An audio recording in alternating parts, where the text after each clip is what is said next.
it out of the back of the truck. I didn't need a hoist. That was good. Did some sketchiness, but I'll show you what I had had to do in order to get it out.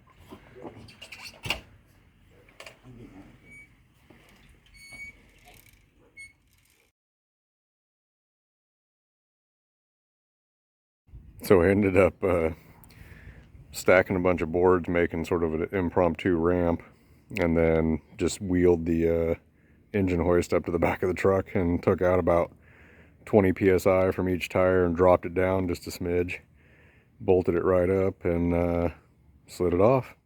But in any case, here we are in the Oddfather's shanty.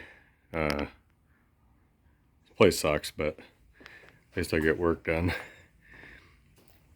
We got the Cosworth up on the stand. Time to start breaking it down and seeing what we can find out. Interested to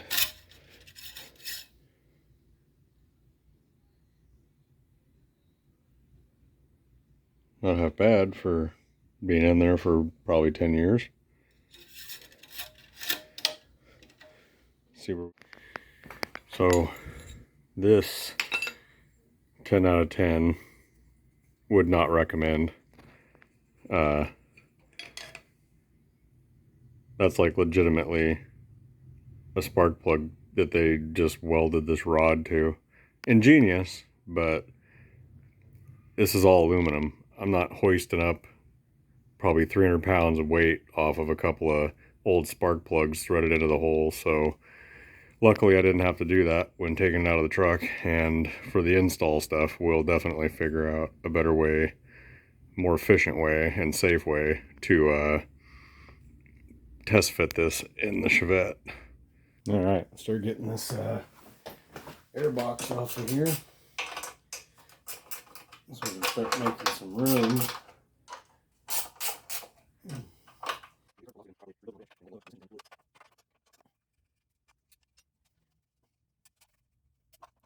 Hopefully we don't find any rat's nests in here.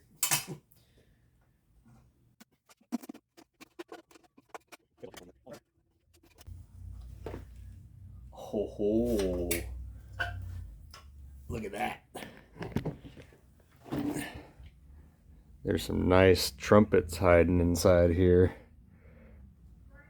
That's one less cost I'm gonna have to put out. Get rid of this rusty box.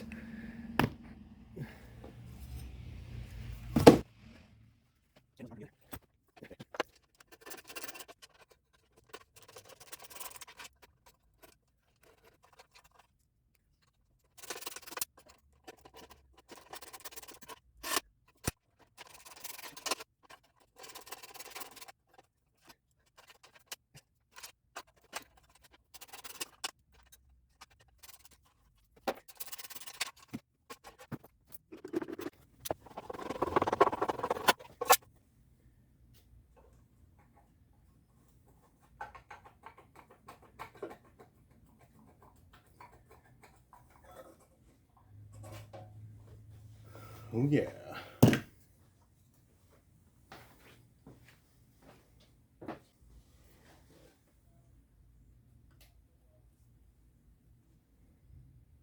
That looks pretty custom. A little bit of cardboard goodness there.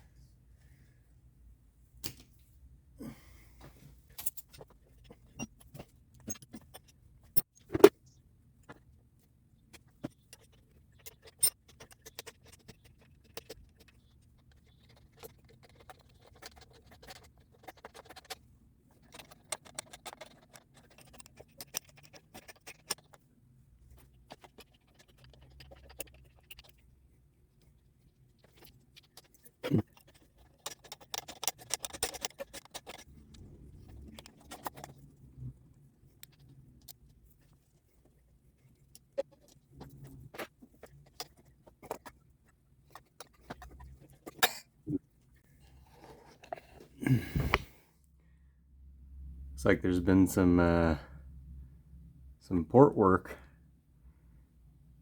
See the all the die grinder marks and whatnot in there.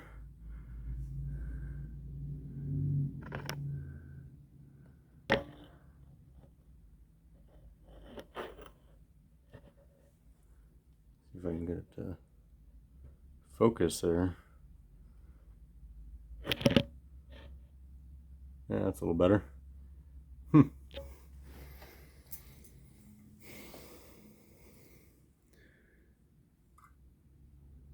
Not too bad. O-rings still look good, even though the guy gave me a bunch extra, so that'll be easy enough to go through and replace those.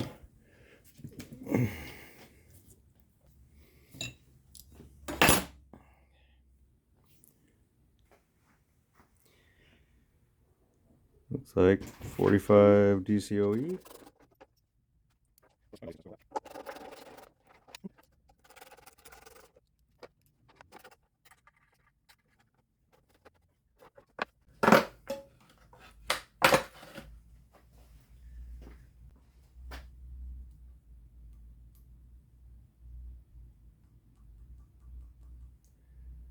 I don't know if there's supposed to be a tightness spec on that, or I mean, who knows, maybe that was the knocking.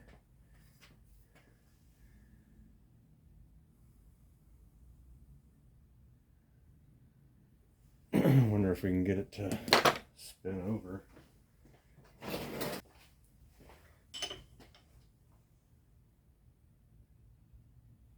Oh.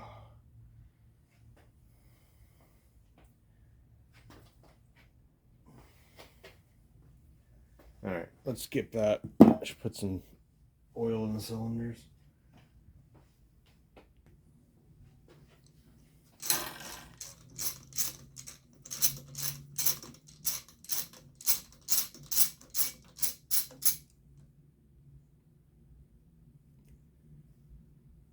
A little bit of oil leak, eh?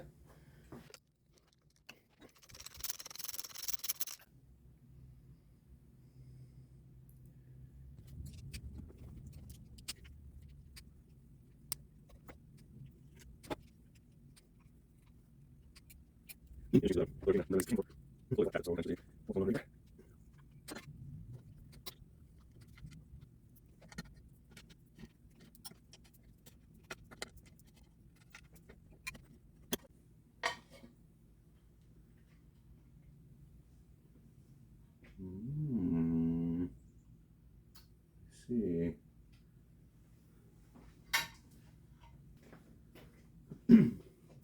Super clean.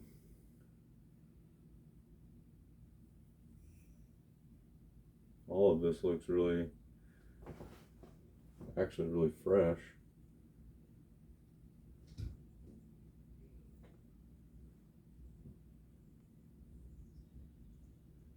Kind of looks like they messed up. I see two Allen heads that match what was on the valve cover, and right here I took out a couple of these cap head style. So I wonder if somebody got them mismatched or just, who knows.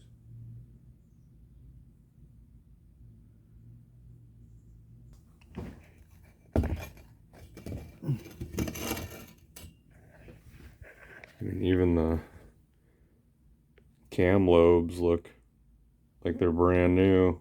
I mean, I don't see any wear marks. There's literally no oil contamination or carbon buildup in here, so this motor couldn't have been together very long, which is good and concerning at the same time.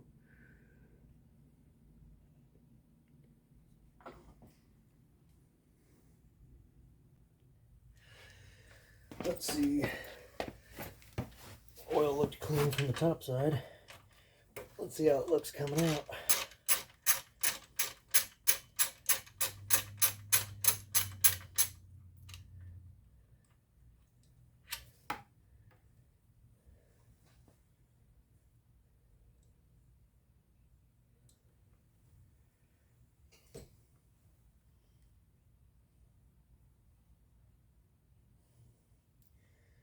It looks okay.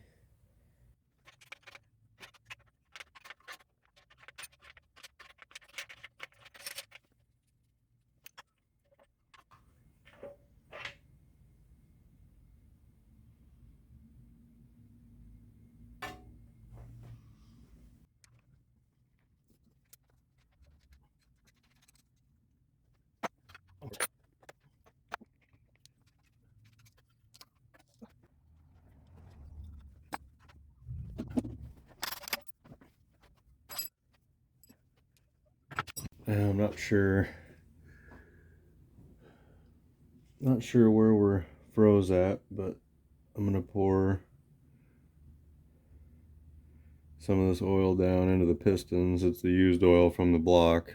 I figure the block's already got issues anyway, and I didn't see anything in the oil that looked questionable, but just gonna dump some of this down in here and let the piston soak. Try to break it free a little bit later, assuming that it's not frozen up down on the bottom end.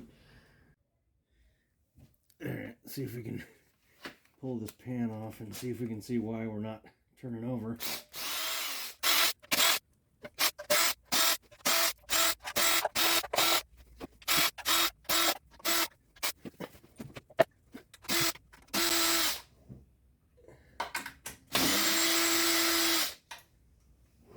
And yes, I do know this engine stand rolls over, but I'm not quite ready to do that yet.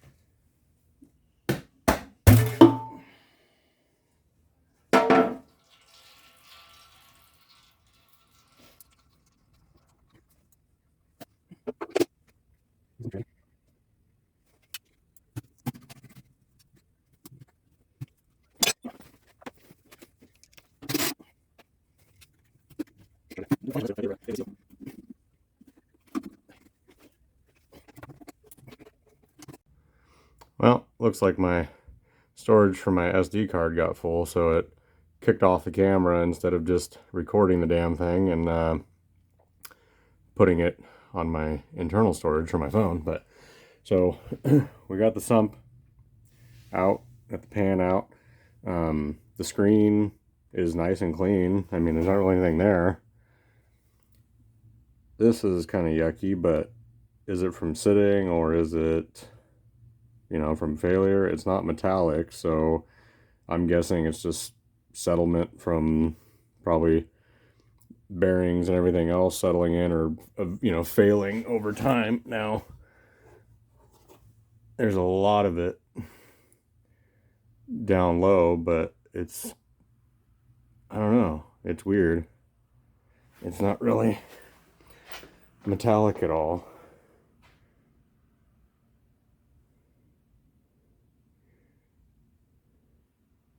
And I guess maybe there is a little bit of shininess there. So probably more than likely what's it. We're just toasted, so and here we are rolled over.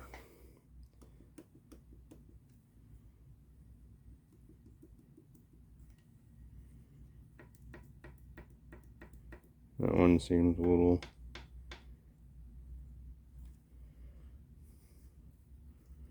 most of those seem a little questionable.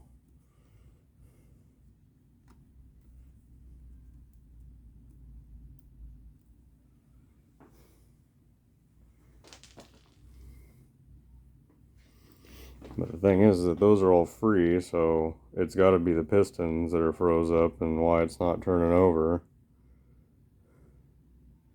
So I'll try to get the wrench back on it.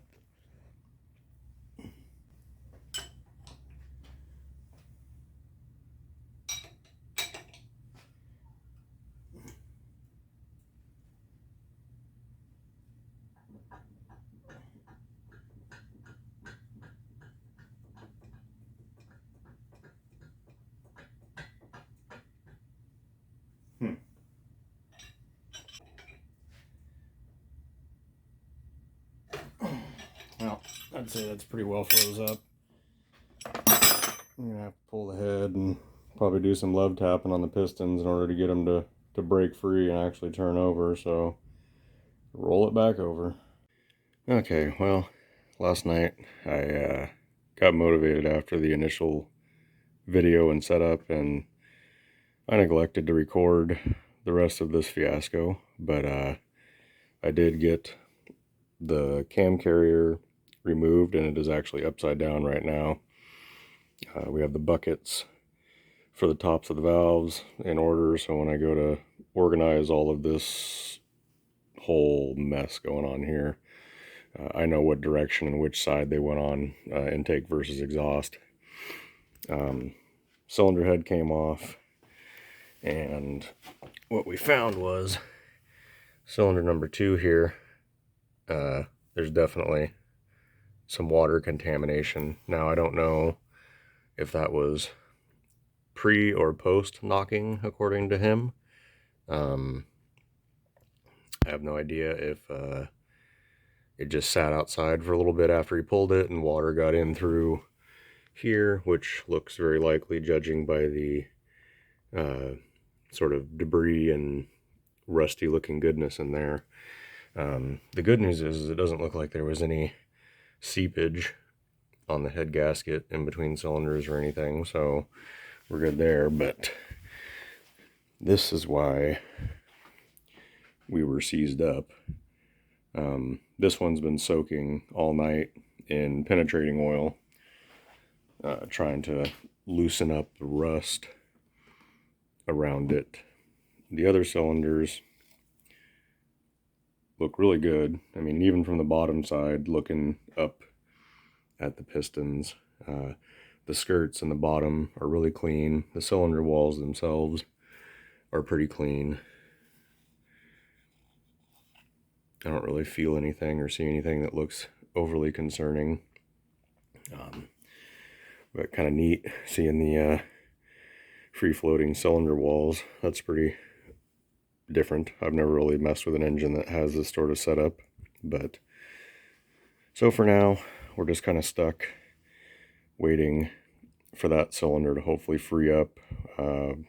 Probably on the next video we'll roll it over, take off all the main caps and all the rod ends and start checking bearings. And then worst case scenario, I'll have to take out cylinders 1, 3, and 4 individually, since they'll probably slide out just fine.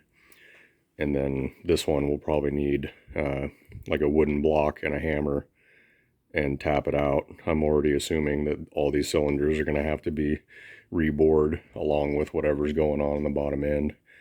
So sorry for not capturing all that fun goodness ripping the whole top end off, but time gets away from you and you get a hair up your butt and you jump out here and you just start going off on it and don't think about recording, and that's probably 90% of my problem. But I make sure on the new ones I will record. So yep, that's kind of where we're sitting.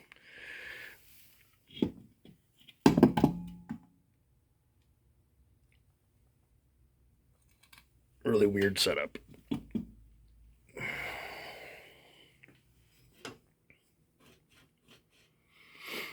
Well, thanks for watching, guys. I'll make sure to get another video out here in the next few days, hopefully, of me ripping the bottom end out of this thing, and we can see if we can find toasted bearings. Obviously, we think it's probably cylinders 3 or 4, but we won't know till we get there. Till next time, Oddfather out.